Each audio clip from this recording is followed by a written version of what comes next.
दोस्तों, कैसे हैं आप सभी लोग। स्वागत है आप लोगों का मेरे यूट्यूब चैनल पर। तो दोस्तों, ये वीडियो होने वाली है परफेक्ट वर्ल्ड की, और इसके आधे से 1 घंटे के अंदर में वर्ल्ड डिफाइंड डैन गॉड के भी एपिसोड आने वाले हैं। तो दोस्तों, हम लोगों ने वर्ल्ड डिफाइंड डैन गॉड्स के जितने चैप्टर्स एनिमेट हो चुके हैं उनको कवर कर चुके हैं, तो इस एपिसोड में कवर हो जाएंगे दोस्तों। तो इसके बाद आप लोग नोवेल का मज़ा ले सकते हैं। तो चलिए इस एपिसोड को शुरू करते हैं। लेकिन अगर इससे पहले आप लोगों ने पिछले एपिसोड नहीं देखा है तो जाकर पिछले एपिसोड ज़रूर देख लें। पिछले एपिसोड बहुत ही धमाकेदार था दोस्तों। तो चलिए देखते हैं इस एपिसोड को।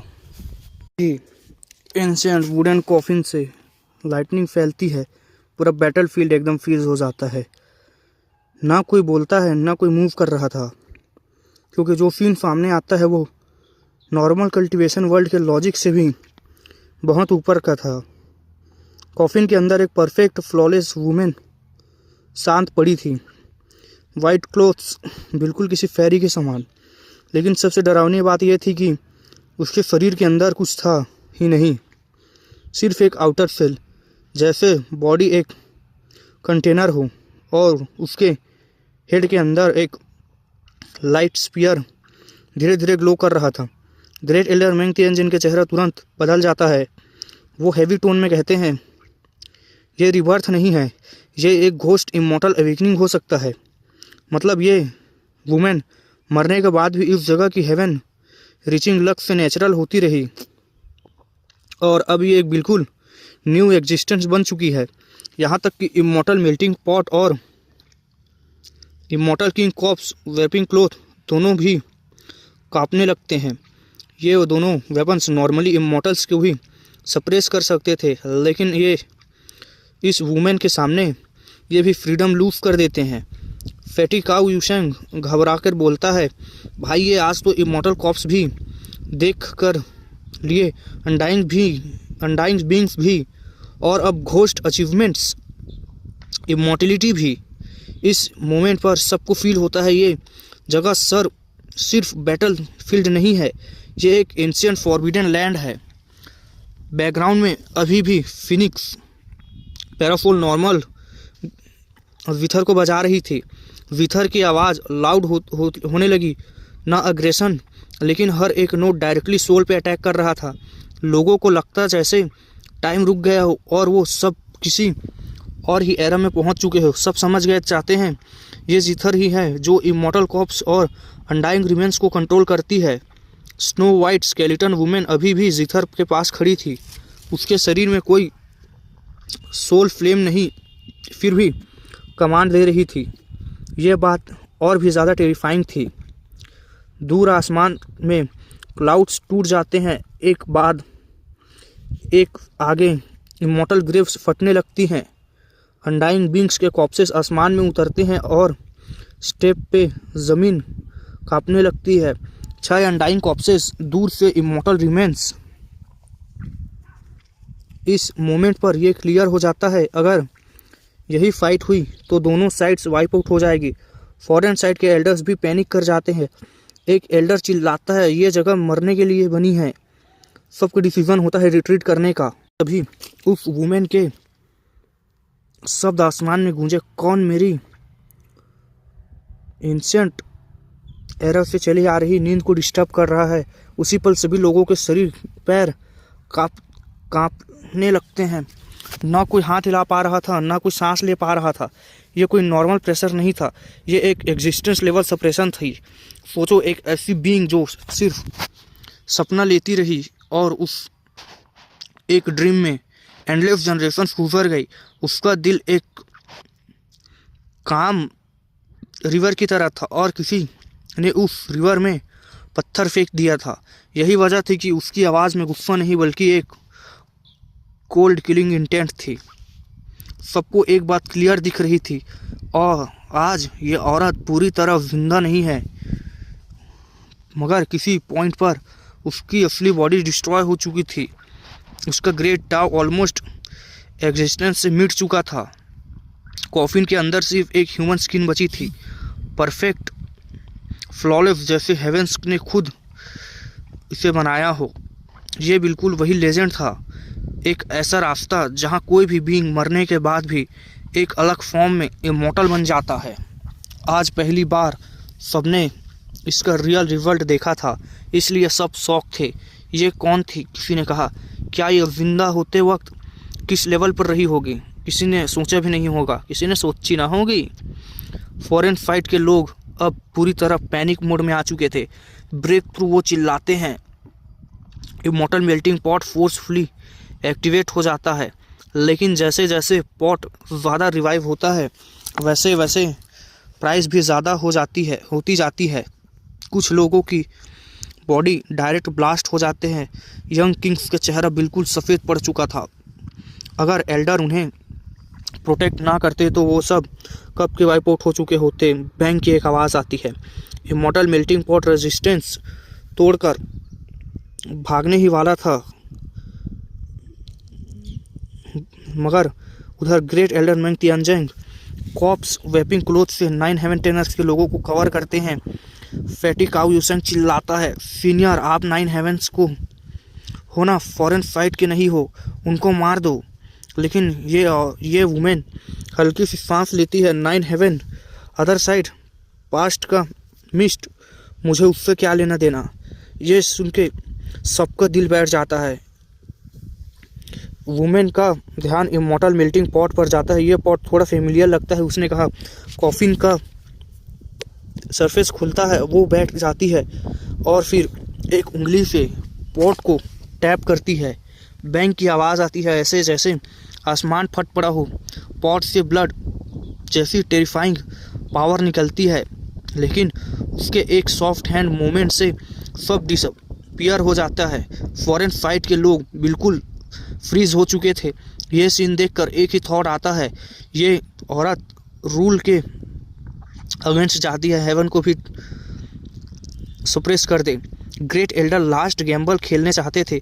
कॉप्स रबिंग क्लोथ को फुल पावर्स में एक्टिवेट करते हैं और इमॉर्टल किंग ब्लड ग्लो करता है।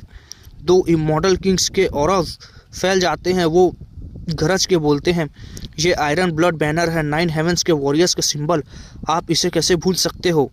औरत का हाथ मिड एयर में ही रुक जाता है। बहुत फेमिलियर लगता है, उसने कहा। कुछ पल के लिए लगता है जैसे वो यादें वापस आ रही हों, लेकिन फिर उसने कहा, मुझे क्या करना। ये एक ही मोमेंट में इमॉर्टल मेल्टिंग पॉट और कॉप्स रबिंग क्लोथ दोनों दूर चेस बोट वाले माउंटेन रेंज में फेंक दिए जाते हैं। सब समझ जाते हैं ये अनमैच्ड फॉर्मेशन है, यहाँ से निकलना मुश्किल है। अनडाइंग कॉप्स और इमॉर्टल कॉप्स चेस बोट की तरफ बढ़ने लगते हैं। और देखो यार, इस चेस बोट कहाँ से आ गया भाई। अब देखो ना क्या क्या लिखा है राइटर ने सस्ते नशे। सी हाउ तभी चिल्लाता है, सीनियर आप 9 हेवन 10 अर्थ की थी, हम आपके ही लोग हैं। वुमेन कामली कहती है, वो यादें खुशनुमा नहीं थी, इसलिए मैंने उन्हें छोड़ दिया, फिर अचानक चले जाओ कहा उसने। बैंक की आवाज़ आई, सिर्फ एक ही स्लीव वेव। सब लोग 9 हेवंस और फॉरेन साइट्स के साथ इस रियलम के बाहर फेंक दिए जाते हैं। यंग ब्लड फिनिक्स चीखती है, फॉरेन फाइट के मारने की रिक्वेस्ट करती है, लेकिन वुमेन का डिसीजन फाइनल होता है।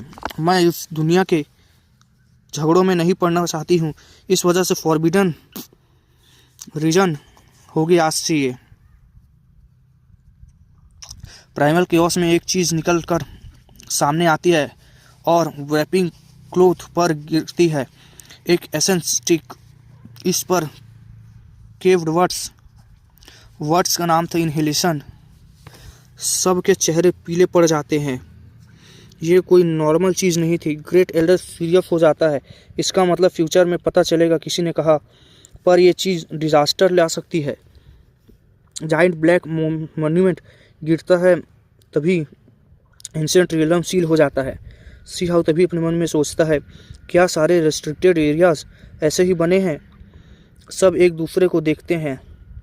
अगर ये सच में है तो 9 हेवंस 10 अर्थ जितना हम सोचते हैं उससे कहीं गुना ज़्यादा डार्क और टेरिफाइंग है। अगर तभी सब लोग बाहर आ जाते हैं। ग्रेट स्कारलेट स्काई बॉर्डर, यह जगह पहले जैसी थी, अब बिल्कुल लाइफलेस और डेड एनर्जी से भरी हुई थी। यहाँ एक समय में सिटी थी, लेकिन अब सिर्फ ड्यून्स बचे थे। जहाँ पहले लोग रहते थे, अब वहाँ सिर्फ जाइंट ब्लैक एबिस था, इतना गहरा कि नीचे कुछ दिखता ही नहीं था। एबिस के किनारे पर डोजेंट ऑफ फिगर खड़ी थी, बिल्कुल स्टैचू की तरह, ना हिलना ना बोलना, जैसे डेमोनिक गॉड्स का रिजल्ट जानकर इनका इंतज़ार कर रहे हो। सीधी बात, ये लोग उनके इंतज़ार कर रहे थे जो लोग उसमें घुसे थे। ठीक है, बात ख़त्म। हमें क्या करना है यार। तभी 9 हेवन 10 अर्थ की तरफ से कोई नहीं बचा था। यह बॉर्डर अब कम्प्लीटली अबेंडेड था। अचानक बैंक की आवाज़ आती है। इमॉर्टल मेल्टिंग पॉट चमका और प्राइमल केओस को चीरता हुआ वापस लौटा। ये देखती ही एबिस के पास खड़ी फिगर्स अलर्ट हो गई। सबके चेहरे बदल गए थे। पॉट के नीचे फॉरेन फाइट के लोग बाहर आए। उनकी आंखों में रेज थी। हॉरिजोन में खड़े मेंग तियानजेंग, सी हाउ और बाकी बच्चे लोगों को मार देना चाहते थे, लेकिन तभी किसी ने कहा कि हम ऐसा नहीं कर सकते। दोनों साइड बस एक दूसरे को घूरते रह गए। लान जियांग धीरे से बोला, it's really a pity women. वो इतनी खूबसूरत थी कि मानो हेवन एंड अर्थ में फेरी हो। मेंग तियानजेंग गहरी सांस लेते हुए कहा, उस एंशिएंट रियलम के फॉरेन क्रीचर्स मर जाते हैं। अगर ऐसा होता तो यह एक परफेक्ट विक्ट्री होती, लेकिन डेस्टिनी को इजाज़त नहीं थी इन सब की। फॉरेन साइड के एल्डर्स आगे आए और कोल्ड स्माइल के साथ बोले, व्हेन डेसोलेट बॉर्डर टूटेगा अब तुम्हारी 9 हेवंस की क्लैंस मिटा दी जाएगी। ये सीधी धमकी थी। काओ यूसेंग ने डरे गाली दी। उसके स्टाइल ऐसा ही था। सी हाउ भी चुप नहीं रहा। एक दिन मैं खुद अदर साइड आ जाऊंगा, बिंग्स अनडाइंग बिंग्स को मारने के लिए क्रिस्टल थ्रोन्स गिरा दूंगा। ये वर्ड सिर्फ गुस्से में नहीं कहे गए थे, ये वर्ड डिक्लेरेशन थी। फॉरेन साइड के यंग किंग्स तिलमिला उठे। ये है जिमिंग ने सी हाउ की तरफ पॉइंट करके कहा, नेक्स्ट टाइम बैटलफील्ड में मैं तुम्हारा खुद सर काटने आऊंगा। सी हाउ ने ठंडे टोन में जवाब दिया, किंग्स पहले मैंने ही 10 किंग्स मार दिए हैं, अब एक एम्पर क्लैन की बारी है। उनकर फॉरेन किंग को डीप ह्यूमिलिएशन का सामना करना पड़ा। उन्हें कहा, तुम हमें स्ट्रॉन्ग समझते हो, हम तो टॉप 10 में भी नहीं आते हैं। उनका 9 हेवंस के लोग सन्न रह गए। मतलब अभी असली मॉन्स्टर्स आए भी नहीं थे। फॉरेन साइड बोली, जब एक एम्परर क्लैन के यंग एम्परर्स आएंगे तुम्हारे जीनियसेस डॉग्स के और चिकन्स के जैसे होंगे। ये सिर्फ एरोगेंस नहीं थी, यह हिस्टोरिकल कॉन्फिडेंस था। एंशिएंट टाइम्स के उनके यूथ स्टार्स निकल चुके थे, सन के अंदर जाकर कल्टीवेशन कर चुके थे। सिहाव फिर भी नहीं झुका। एक किंग्स काटूंगा फिर एम्परर क्लैंस, उसने कहा। जब फॉरेन फाइट एबिस में वापस जाने लगी, सबने एक ऐसा सीन देखा जो सबकी सोल तक को हिला देने वाला था। एबिस कांपने लगा। उसके किनारों से सेवरल जाइंट हैंड्स बाहर निकले। ये हाथ एबिस को सपोर्ट कर रहे थे। काओ यूसेंग चीख पड़ा, ये एबिस हाथों को से टिका हुआ है, मतलब कोई अनमैचेबल एक्सिस्टेंस इस पैसेज को ओपन रखे हुए है। सबके हाथ हटे। एबिस धीरे धीरे बंद होने लगा। यह पावर सोच के भी बाहर थी। मेंग तियानजेंग सबको लेकर वापस लौटे। ग्रेट स्कारलेट स्काई से इमॉर्टल हेवन तक उन्होंने स्पेस को टीयर किया। रास्ते में सभी यंग कल्टीवेटर्स अलग अलग हो गए। अपने अपने सिक्स को वार्निंग देने वॉर शुरू हो चुकी है। काओ यूसेंग सी हाउ एकेडमी पहुंचे। स्टूडेंट्स ने उसे घेर लिया। फॉरेन फाइट, किसी ने पूछा, फॉरेन साइड सच में आ गई है क्या? बैटल हुआ, एनिमीज कितने स्ट्रॉन्ग थे? किसी ने कहा। सी हाउ ने गंभीर आवाज में जवाब देते हुए कहा, क्रूअल एरा स्टार्ट हो चुका है। तभी एक कोल्ड वॉइस आई, बैटल में गए और भाग के आ गए, डेजर्ट हो तुम। सी हाउ ने पलट के कहा, यह वांग फैमिली ने लोगों ने ऐसा कहा था, वही जो पहले इमॉर्टल वांग के टाइम छुपे बैठे थे, जब एकेडमी में जाकर क्वेश्चन पूछ रहे थे। डेंजर सिग्नल क्लियर था। जब वॉर शुरू होगी ऐसे लोग सामने आए, मतलब अंदर से सिविल वॉर चालू थी। तभी ग्रेट वॉर इन्वेशन है। एनिमी साइड अभी फुल पावर में नहीं है। एम्परर क्लैंस रियल थ्रेट हैं। रेजिस्टेंस एरियाज का रहस्य बहुत ही मिस्टीरियस है। 9 हेवंस के अंदर भी डेंजरस लोग छुपे हुए हैं। ये जगह ओरिजिनल हेवनली डाइटी इंस्टीट्यूट थी। एक तो बेसिक क्वेश्चन सबके दिमाग में था कि वांग फैमिली यहाँ बॉस क्यों बन रही है। उनके बोलने का स्टाइल, उनके एटीट्यूड, जैसे ये एकेडमी उन्हीं की प्रॉपर्टी हो। सी हाउ को यह बात बिल्कुल पसंद नहीं आई। वांग फैमिली का एक हैंडसम लेकिन चालाक लुकिंग मैन सामने आया और बोला, 9 हेवन 9th ग्रैंडफादर तुमसे पूछ रहे हैं, जवाब क्यों नहीं दे रहे हो?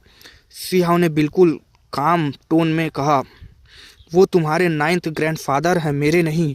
ये सुनते ही वो पूरा माहौल टेंस हो चुका था। वही मिडल एज्ड मैन वांग तियानमिंग, जो सो कॉल्ड 9th ग्रैंडफादर था, ब्लड एनर्जी से भरा हुआ लग रहा था। दिखने में यंग, लेकिन असल में बहुत एंशिएंट मॉन्स्टर था।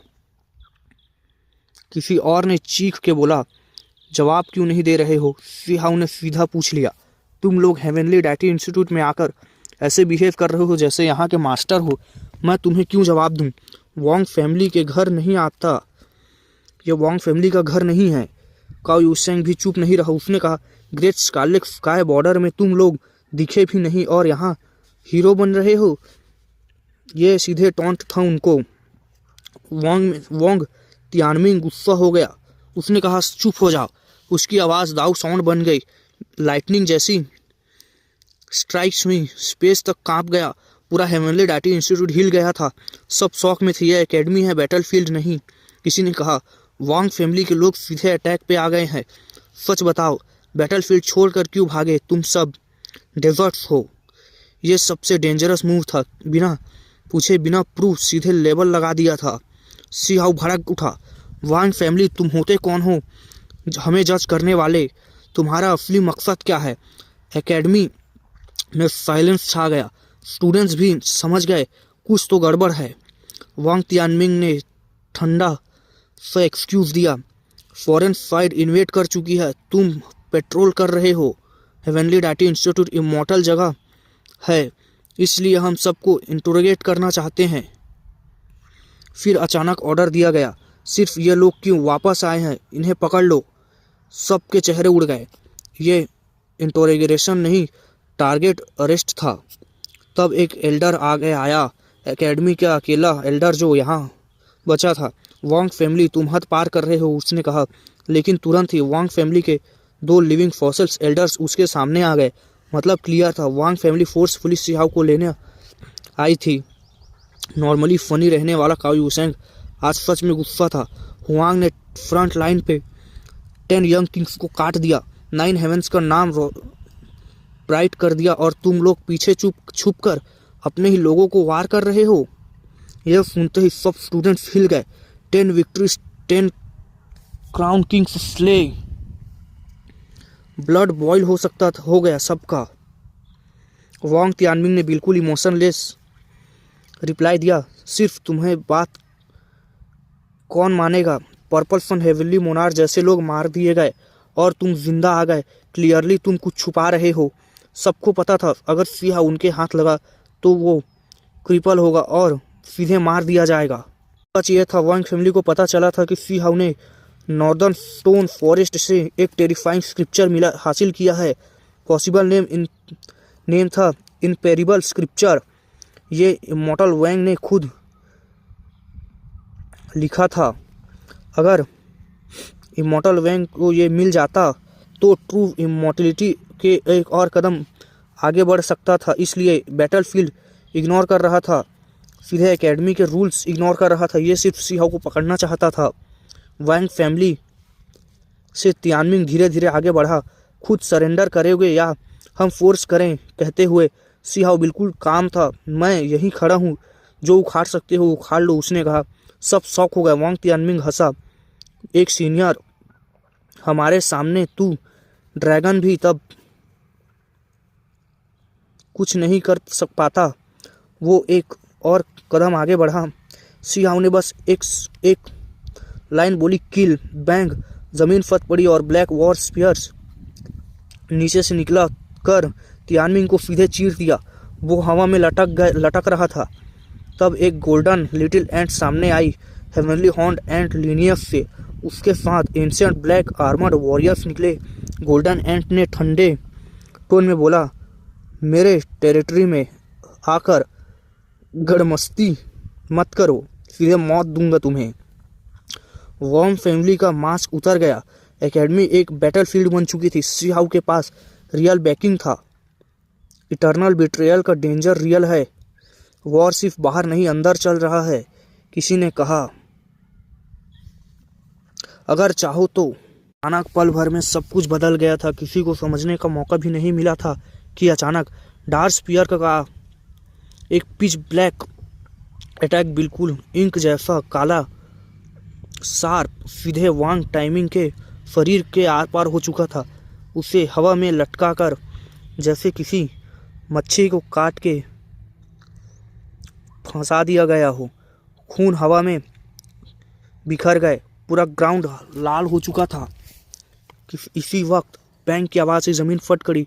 एक 5 ब्लैक आर्मर्ड वॉरियर बाहर निकले, किसी के हाथ में ब्लैक हेलवर्ट, किसी के हाथ में हेवनली स्पीयर, किसी के पास कोल्ड वॉर पाइक, और उनके लीडर के कंधे पर गोल्डन एंट खड़ा था। सब हेवनली डाइटी इंस्टीट्यूट के बीचों बीच आ चुके थे। वोंग चिल्लाया नहीं, वोंग तियानमिंग चिल्लाया, लेकिन वो तुरंत मारा गया और यही सबसे खतरनाक था। ब्लैक वॉर पाइक उसकी पसलियों में घुसकर सीधे नेक के नीचे से बाहर निकली थी। अरे भाई, ऊपर से नीचे निकलता ना यार, मज़ा आता ना भाई। कहाँ से घुस के कहाँ निकले बताओ दोस्तों, मज़ा आएगा। स्पीयर के नोक पर उसके चेहरे का बिल्कुल सामने था, लाल ब्लड से भीगा हुआ। वो अपनी मौत को आंखों के सामने देख रहा था। भाई मर चुका है यार वो, कितनी देखो क्या क्या उसको बोला गया, मर चुके तो इतने क्या कर रहा था वो। इस स्पीयर पर मिस्टीरियस दाव सिंबल्स घूम रहे थे। ये सिर्फ वेपन नहीं था, ये सोल बर्निंग आर्टिफैक्ट था। ब्लैक फ्लेम्स जैसे अंडरवर्ल्ड की फ्लेम्स वोंग तियानमिंग के शरीर और सोल दोनों को जला रही थी। अब क्या यार, एक बार बोल रहा है मर चुका है भाई, एक बार जला रही थी। भाई राइटर का सस्ते नशे है यार। वो बेहोश भी नहीं हो सकता था क्योंकि पेन में इतना ज़्यादा था कि उसकी प्रोमोडियल स्पिरिट तक जल रही थी। उसने कहा बचाओ, मुझे नीचे उतारो, मुझे बचा लो, कि उसकी चीखें एकेडमी में गूंज रही थी। गोल्डन एंट ने ठंडे आवाज़ में कहा, तुम जैसे लोग अपने वोंग फैमिली के एरिया में गुंडागर्दी करो, ये एक बात है, लेकिन यहाँ आकर ऐसे करना तुम्हारे ज़िंदगी को सिर्फ मौत की तरफ ले जाएगा। उसका गुस्सा बिल्कुल जस्टिफाइड था। बैटलफील्ड पे सी हाउ ने 10 किंग्स को काट दिया था और यहाँ वोंग फैमिली पीछे से हमला करने आई थी सी हाउ पर। इसलिए जब उसने डेंजर महसूस किया तो चुपचाप अंडरग्राउंड गया और हेवनली हॉर्न्ड एंट इमॉर्टल मॉनर से रीइंफोर्समेंट ले आया। वोंग फैमिली के एल्डर्स डर चुके थे। वोंग फैमिली के दो ग्रेट एल्डर्स का चेहरा उतर गया। उसे नीचे उतारो, उन्होंने कहा, पर गोल्डन एंट ने सीधे जवाब दिया, तुम कौन होते हो ये बोलने वाले? तुम समझ गए, ये black armoured warriors ordinary puppets नहीं थे। इनमें बैटलफील्ड का एक्सपीरियंस था और ये अलग ही स्पिरिचुअल विल थी।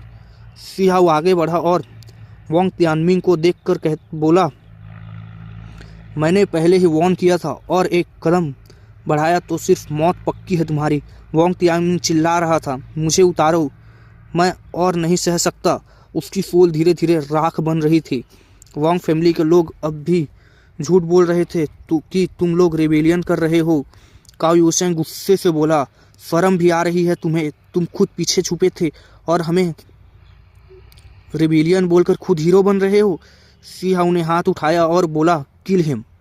बैंग की आवाज़ें ब्लैक फ्लेम्स भड़की। वोंग तियानमिंग के चीख पल भर में गूंज उठी और फिर बोएंग, वो जलकर राख बन गया। उसकी प्रिमोडियल स्पिरिट पूरी तरह मिट चुकी थी। वोंग फैमिली का एक बड़ा फिगर ऐसे ही मार दिया गया।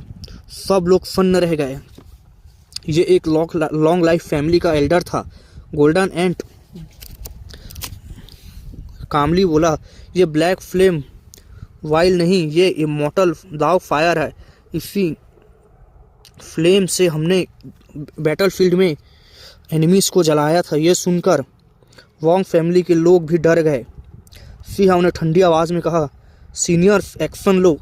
बैंक की आवाज़ 5 वॉरियर्स आगे बढ़े और वॉर फॉर्मेशन एक्टिवेट हुआ, जो कभी फॉरेन बैटलफील्ड में हज़ारों को काट देता था, आज वोंग फैमिली के खिलाफ हुआ। वोंग फैमिली का यहाँ खात्मा था। आर्टिफैक्ट्स टूट गए, डिफेंस फेल हो गए, 2 एल्डर्स भी हवा में लटके रह गए। 9 हेवन ड्रैगन्स आ जाएंगे। किसी ने कहा, तुम सब खत्म हो जाओगे।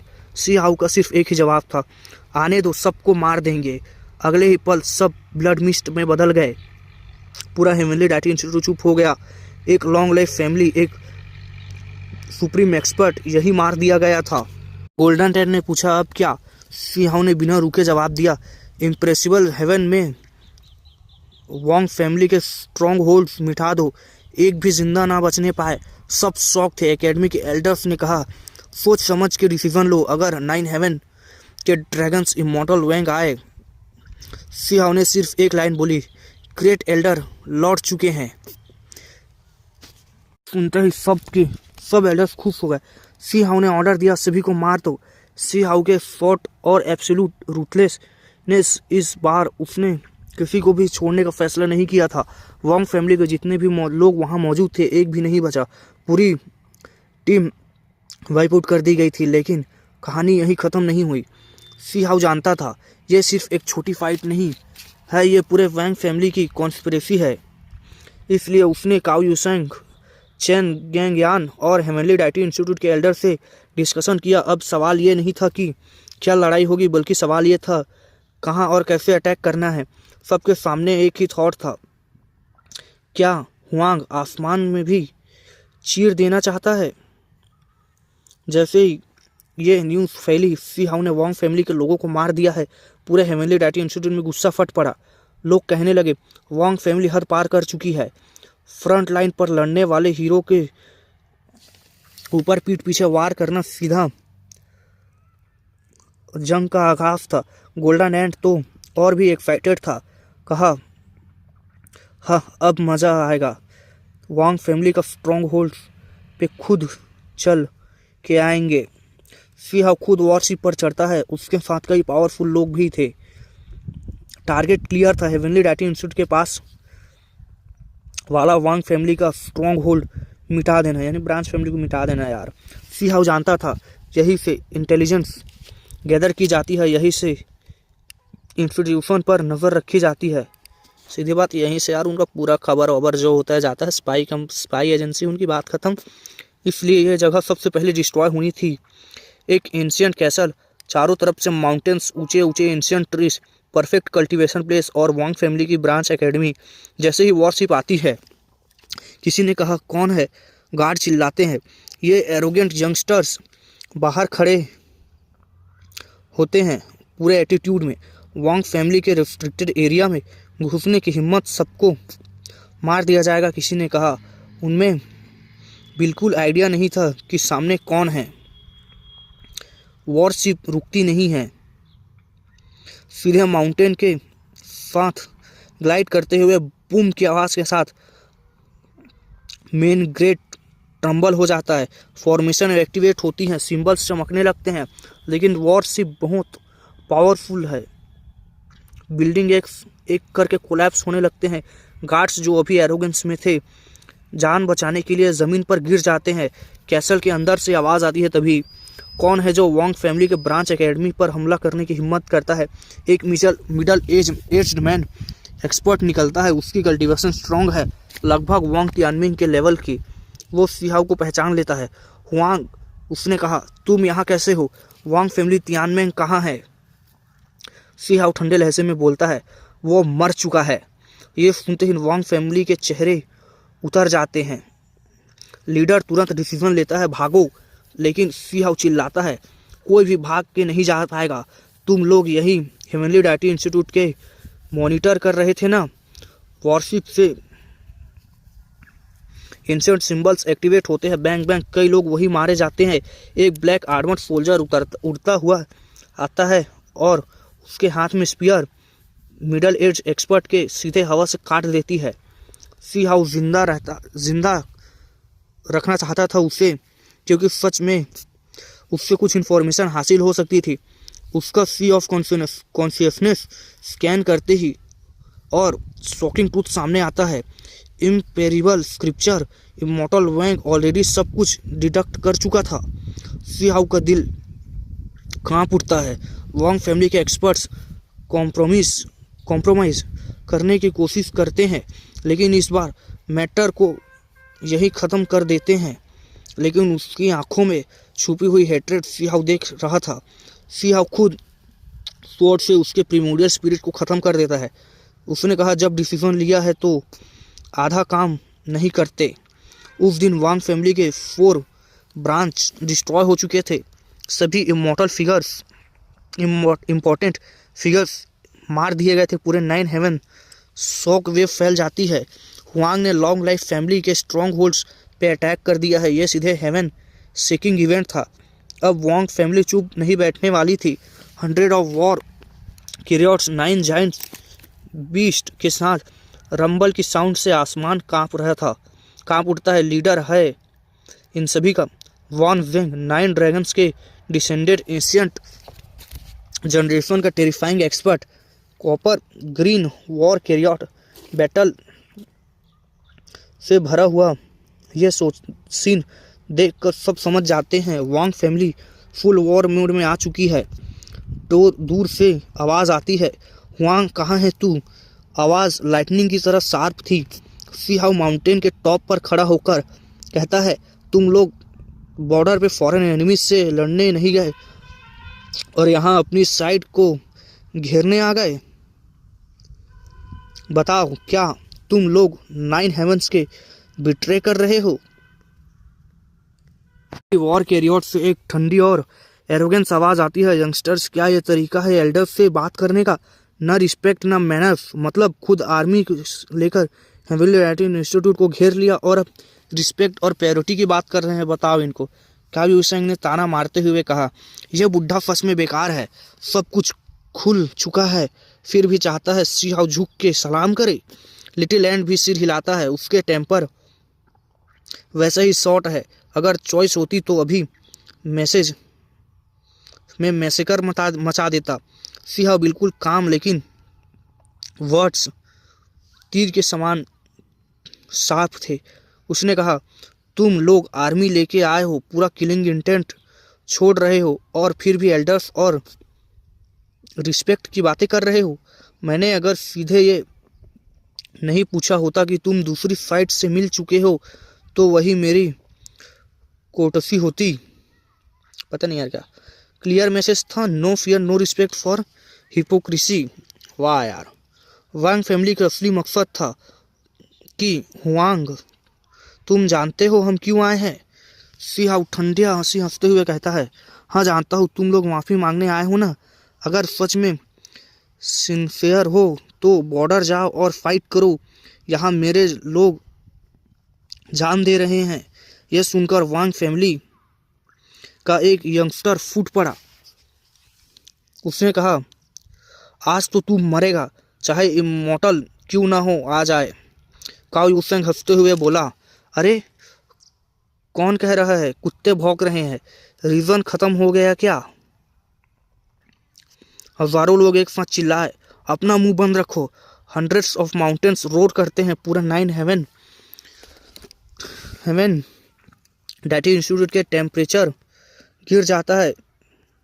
वेपन्स एक साथ उठते हैं। किलिंग इंटेंट आसमान में चीर देते हैं। काओ युसेंग का चेहरा सीरियस हो जाता है। उसने कहा, ये लोग रियल ट्रम्प कार्ड लेकर आए हैं। सबसे बड़ा ब्रॉन्ज वॉर कैरियर से वांग वेन बाहर आता है। गोल्डन रोब, वाइट हेयर, पूरी एल्डर अथॉरिटी। वो बोलता है, लिटिल फ्रेंड, तुम हद पार कर चुके हो। मेरी वांग फैमिली के इतने लोगों को मारा है। पहले एग्रीमेंट हो चुका था कि हॉस्टिलिटी खत्म होगी, तुम फिर भी वॉयलेंट कर रहे हो। गोल्डन एंड तुरंत बोल पड़ा, इस बार बुढ़े चेहरे पे इमॉर्टल वाइब है, पर बातें बिल्कुल बेशरम कर रहे हो। काओ युसेंग भी साथ देता है। उसने कहा, गलती वांग फैमिली की थी और बोल रहे हो तुम दूध के धुले हो। सी हाउ शॉर्ट और साफ आवाज में बोलता है, जो हुआ सबने देखा। वांग फैमिली के लोग मरने के लिए आए थे।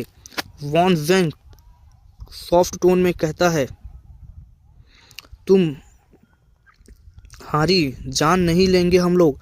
बस फ्यूनरल हॉल में ले आओ और डेड को अपोलोजाइज करो। गोल्डन डैन भड़क उठा, बस करो ड्रामा। उसने कहा, तुम लोग स्क्रिप्चर के लिए सी हाउ को किडनैप करना चाहते थे। ये सुन के उल्टी आ रही है। वांग फैमिली का यंगस्टर चिल्लाता है, तुम जैसे किससे बात कर रहे हो? तुम्हें पता भी है? गोल्डन एंड गरजते हुए कहता है, इवन अगर इमॉर्टल वैंग खुद आए मैं वही बोलूँगा। सबको याद आता है ये विशियस 10 का डिसेंडेंट है। Immortal blood line status voice Wang family से भी ऊपर। वांग फैमिली का middle aged expert Wang Ji ताना मारता है। हेवनली हॉन्ड एंड क्लैन सिर्फ मुंह चलाता है, इसलिए ख़त्म हो गया। गोल्डन एंड फ्यूरियसली सिंहाव की फ्यूरियस हो जाता है। सिंहाव की आंखें कोल्ड हो जाती हैं। तुम लोग को हक नहीं लोगों को मजाक उड़ाने का जिन्होंने फॉरेन एनिमीज को मारा था, ये सिंहाव कहता है। पूरी जगह साइलेंस हो जाती है। सिंहाव साफ बोलता है, अगर मुझे अरेस्ट करना है तो रेडी रहना। वॉन्ग फैमिली के फ्यूनरल हॉल में हज़ारों नहीं लाखों कॉफिन्स लगाने पड़ेंगे। डायरेक्ट थ्रेट था ये, किलिंग इंटेंट से भरा हुआ ओपनली चैलेंज। गोल्डन एंड चिल्लाता है, अटैक करो, गंदे लोगों को मार दो। वॉन्गजी भी ऑर्डर देता है, attack. 1000 of soldiers, 100 of war carriers move करते हैं। पूरा आसमान हिल जाता है। सिंहाव कामली बोलता है, senior please take action. Boom, 5 black armour वाले सोल्जर्स अपीयर होते हैं। वॉन्गजी हंसता है, सिर्फ 5? हमारे हजारों के सामने। बैटल फॉर्मेशंस एक्टिवेट हो जाते हैं। वर्ल्ड शेकिंग, किलिंग इंटेंट, लेकिन 5 सोल्जर्स हिलते भी नहीं। लीडर बोलता है, जो heavenly horned and blood line को इंसल्ट करेगा वो मिटा दिया जाएगा।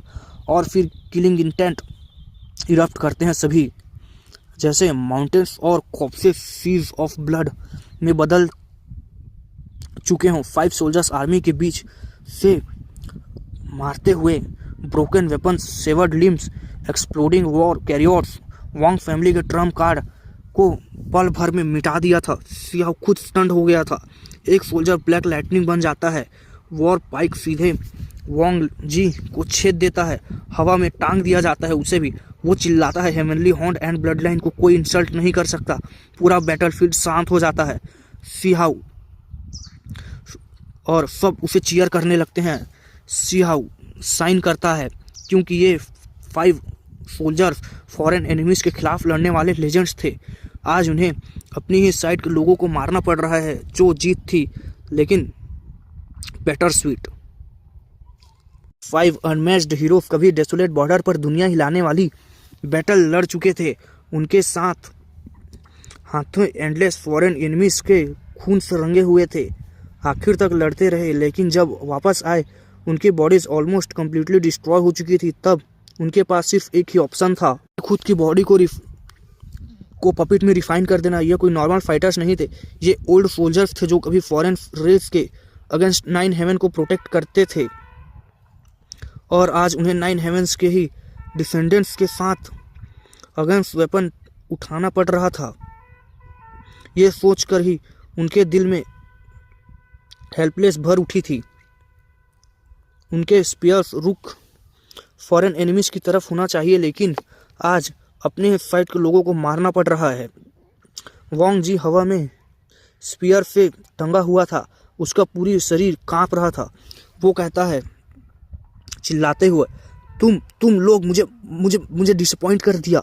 ब्लैक गोल्डन स्पीयर उसके चेस्ट को पियर्स कर चुका था और स्पीयर उसकी सोल तक खा रही थी।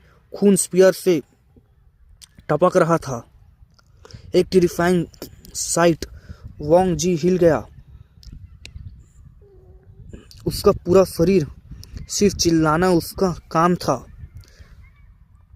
दूर हट चुका वांग वेन फाइनली बोला, दाओ फ्रेंड, थोड़ा मैनर्स बनो। कुछ बातें बैठकर भी सॉल्व हो सकती हैं। हमने अभी सिंहाव पर अटैक भी नहीं किया और तुम लोग वॉन्ग जी को मार रहे हो। हमारे क्लैन के डिसाइपल्स को स्लॉटर कर दिया।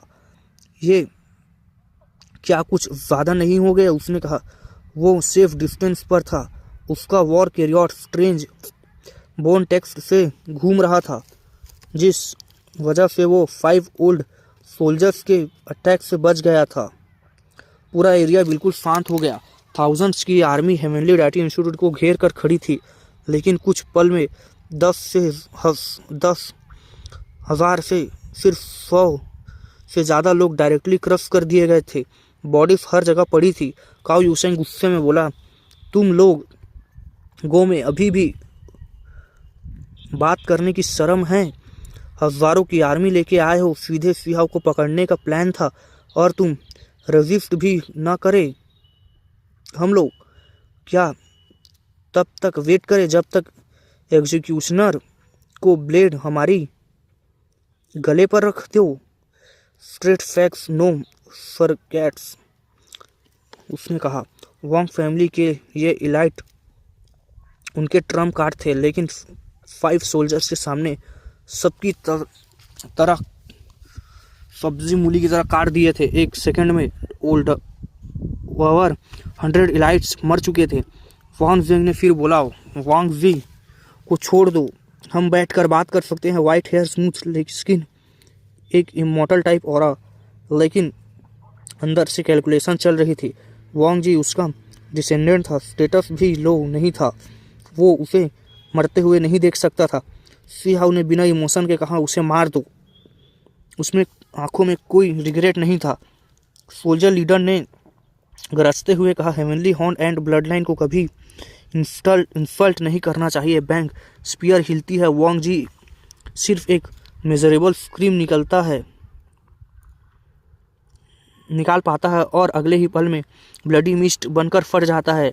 एक वांग फैमिली एक्सपर्ट ऐसे ही मारा गया जैसे रजिस्ट काट दी हो। वांग वेंग का फेस तुरंत गुस्से में बदल जाता है। पहली बार उसका कामनेस टूट चुका था। उसने कहा, तुम उसकी आंखों में एंगर देख सकते थे। उसने सभी ग्रेट फैमिलीज अंदर ही अंदर कांप गए। 5 ओल्ड सोल्जर्स जो टेक्निकली जिंदा भी नहीं थे, फिर भी सब ओवरलुक कर रहे थे। सबको समझ आ गया ये मेडिएशन इम्पॉसिबल था। यह मैटर अब ह्यूज वॉर बनेगा, किसी ने कहा। वांग जेंग ठंडी आवाज़ में कहता है, फॉर्मेशन एक्टिवेट करो, सारे फॉर्मेशन कोर्स लेकर आओ। अगर आज तुम लोग रूथलेसली एक्ट कर रहे हो तो वांग फैमिली भी मर्सी नहीं दिखाएगी। आज सब डेमन्स को मार देंगे। ब्रॉन्ज फॉर्मेशन कोर्स एक के बाद एक अपीयर हुए। टेरिफाइंग और खतरनाक ऑरा फैलने लगा। ये एंसेस्ट्रल वॉर फॉर्मेशन था जो कभी लॉन्ग लाइफ फैमिलीज को भी मार चुका था। सिहा गुस्से में बोला, तुम लोग उन्हें डेमन्स बोल रहे हो? ये 5 मैंस इमॉर्टल इंसेंट में एंडलेस बैटल लड़ चुके हैं। 9 हेवेंस के ट्रू प्रोटेक्टर्स थे। उनको इंसल्ट करना अनएक्सेप्टेबल है। सी हाउ की आंखें लाल हो गई। मुझे स्लेंडर करना है, उसने कहा। चलेगा, लेकिन इन सीनियर्स को इंसल्ट करना नहीं। यहाँ कौन है जो 5 डेमन कह सके उन्हें? वांग जेंग कोल्ड हंसी के साथ बोलता है, प्रूफ दिखाओ। सिर्फ रूथलेसनेस का टाइटल बना दिया है। आज तुम देखोगे इनकी रियल स्ट्रेंथ। फॉर्मेशन कोर्स चमकने लगे। ब्लेड मार्क्स और स्वॉर्ड्स होल्स होने के बाद भी अनमेन ग्रेट दाव पैटर्न्स जग उठे। सबको समझ आ गया ये कोर्स पहले भी ब्लड और फायर में डूबे रहे हैं। फॉर्मेशन अरेंज करो, अटैक। वांग जेंग चिल्लाया। हजारों सोल्जर एक साथ मूव हुए। वॉइड बोन टेक्स्ट से बाहर आ गया। एक भयानक रोड, एक ग्रे मॉन्स्टर अपीयर हुआ था। Ape headed wolf body, snake tail, bat wings, और सिर्फ एक नहीं डजन्स ऑफ जाइंट्स निकल गए एक झटके में। वर्ल्ड तक कांप उठा। सिहा, गोल्डन एंड काउ यूशेंग, सबके फेस बदल गए। वांग फैमिली की बैंकिंग उनके इमेजिनेशन से भी ज़्यादा थी। यह फॉर्मेशन पियरलेस एक्सपर्ट्स को मारने के लिए बनी थी। सिहाउ अर्जेंटली बोला, सीनियर्स बचिए। 5 सोल्जर्स एक साथ खड़े हुए। उनके वेपन्स वॉइड को काटने लगे। Azure like killing intent sky को हिला चुकी थी। डिस्ट्रॉय द फॉर्मेशन लीडर का ऑर्डर था। सिर्फ एक सोल्जर ने हेलवर्ड उठाया और सिर्फ जाइंट को सीधे काट दिया। जान फेंग डिस्परेट हो गया। सारे कोर्स एक्टिवेट करो, उसने कहा। मार डालो इन्हें। तब लीडर ने एक पुराना फटा हुआ बैनर निकाला। यह हमारे स्क्वाड का वॉर बैनर हुआ करता था, दुश्मनों के खून से भीगा हुआ। बैनर गिरते ही फॉर्मेशन हिलने लगी। वांग फैमिली के इमॉर्टल डेकरी जल उठे, राख बना दिए गए पल भर में। वान वेंग का फेस सफ़ेद पड़ गया। इमॉर्टल बैनर फॉर्मेशन टूट गई। 5 सोल्जर्स टाइगर की तरह घुस पड़े। वेपन्स टूट रहे थे। ब्लड की बारिश हो रही थी। वान वेंग के सामने आया। स्टॉप, उसने कहा, हम बात कर सकते हैं। उस सोल्जर ने कहा, कितना बहुत देर हो चुकी है। 5 वेपन्स एक साथ घुसा दिए गए। 9 हेवंस भी आ जाता, नहीं, उसने कहा 9 ड्रैगन्स भी आ जाते तो भी फर्क नहीं पड़ता। वान वेंग ब्लडी पेस्ट में बदल दिया गया। उन्होंने कहा, हम 9 ड्रैगन्स का वेट कर रहे हैं। इसका मतलब साफ था। हेवनली डेटी इंस्टीट्यूट वांग फैमिली के खिलाफ अंत तक लड़ने वाला था। 9 ड्रैगन्स का नाम सिर्फ एक टाइटल नहीं था, वो फियर का सिंबल था। एंशिएंट स्टोरीज थी कि जब 9 ड्रैगन्स एक साथ निकलते हैं तो आसमान के नीचे कोई उनका मुकाबला नहीं कर सकता। और जब 9 ड्रैगन्स आए तो वो अकेले नहीं आते, वो ऑलमोस्ट इमॉर्टल वैंग खुद आ जाते हैं, ऐसा मालूम होता है।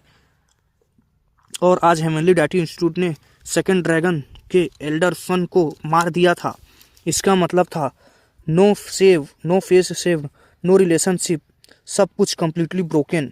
एक लॉन्ग लाइफ फैमिली का एक्सपर्ट ठंडी सांस लेकर बोलता है, ये एक बहुत बड़ा डिजास्टर होने वाला है। वांग फैमिली ज़रूर फ्यूरियसली होगी। वो अपने ग्रेट आर्मी भेजेगी, हेवनली डेटी इंस्टीट्यूट पर पूरा हमला करेगी। आसमान गरजा, ज़मीन धंस गई। सबको पता था वांग फैमिली कभी ये बात छोड़ने वाली नहीं है। लेकिन वहाँ मौजूद लोग, see how heavenly horned and और 5 ओल्ड सोल्जर्स, सब बिल्कुल काम थे। किसी के चेहरे पर पैनिक या मैडनेस का नामो निशान तक नहीं था।